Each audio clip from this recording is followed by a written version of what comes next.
Hey guys, it's Robin and welcome back to my channel. Today I'm reviewing a book for you and it is A Court of Wings and Ruin by Sarah J Maas. This is the third in a series by Sarah J Maas, the first being A Court of Thorns and Roses, the second A Court of Mist and Fury, and this one A Court of Wings and Ruin. This book came out this month, May 2017, at the beginning of the month. I want to say May 3rd. I could be wrong. But let me tell ya, this book was a whirlwind from beginning to end. It sucks you in and it doesn't spit you out until the very last page. Our main character, Feyre, starts out in this book right where she left off in the second book, in the Spring Court. Feyre is absolutely ruthless in this book. She is phenomenal. She is so driven and determined to protect what she feels is hers. Feyre is my favorite character in this book, partly because we follow her around the entire book and we only know her point of view, except for Rysand's and a few of the little sections. But Feyre is just such a great character, and her character development from the first book into this book is just, it's so realistic. It's well thought out and very descriptive and just, it's very good. Her character development is pretty awesome and very, very central to the story. This book is very fast paced. It pretty much never stops. It's not necessarily non-stop action, but it is non-stop something is going on with tons of action. This book has so much action. It could be an action movie. Fantasy action. It's just, yes. So much, yes. There are some new characters introduced in this book that we might have known about in other books but weren't really acquainted yet, and she has introduced some really good characters. That is one of Sarah J Maas's just best writing quality, is her character development and how real she makes her characters.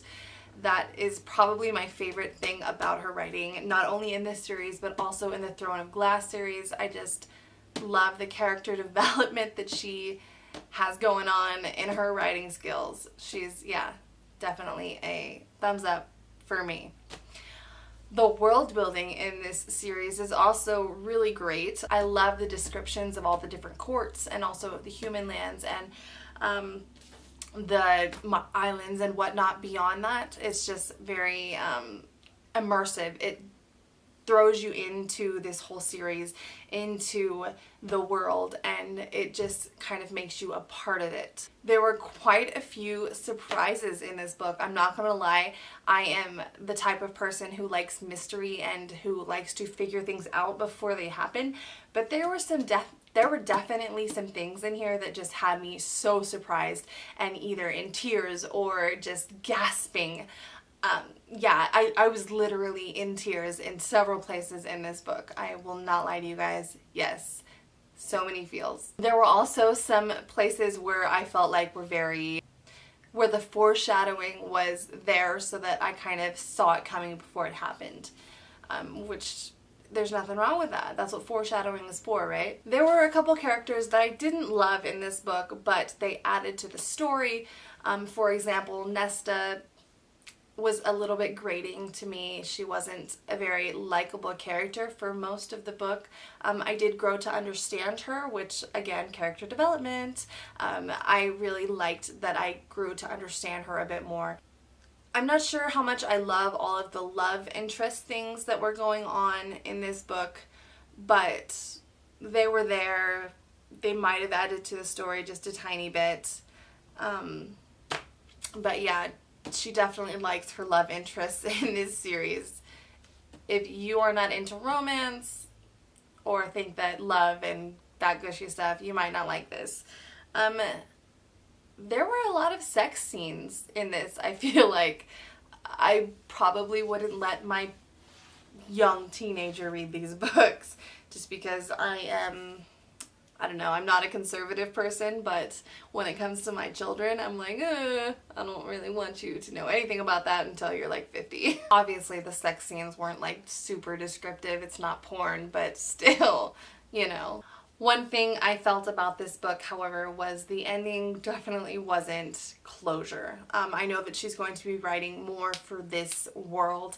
I don't know if it's going to follow Feyre and Rhysand, but I heard that it's not going to, but I'm not done with their story. I want to know more about what's going on and what happened. So I hope whenever the next books come out that they're going to be included in them somehow, some way, because I'm not done with them. Like, they're immortal, right? They're gonna live forever, and I kind of just want their stories to just go on forever. I kind of felt like even in this book, I fell in love with the bad guys. Maybe not the King of Highburn, but some of the other bad guys who kind of turned good guys were just like, that was a little spoilery, wasn't it? Sorry, maybe I'll clip that part out. If you have not read the Throne of Glass series or the Court of Wings and Ruin, any of those books, and you're into fantasy type novels, if you like the Throne of Glass books, if you like any type of fantasy book, I definitely recommend this whole series. This book was definitely a must-read for me. I personally preferred A Court of Mist and Fury over A Court of Wings and Ruin, but that's not to say that this was a bad book. It was definitely a very good book. This is definitely my second favorite in the series, with A Court of Thorns and Roses being my third favorite, which tells you a lot about this series, because, I mean, how often is it the first book is the least favorite? I mean, really. So that's all I have to say to you guys about this book. I plan on doing a more in-depth video review talk discussion where there are a lot more spoilery things where I talk about actually what happens in the book.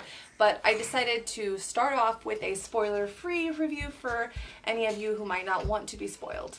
Thanks so much for watching. I hope to see you all in my next video. Bye.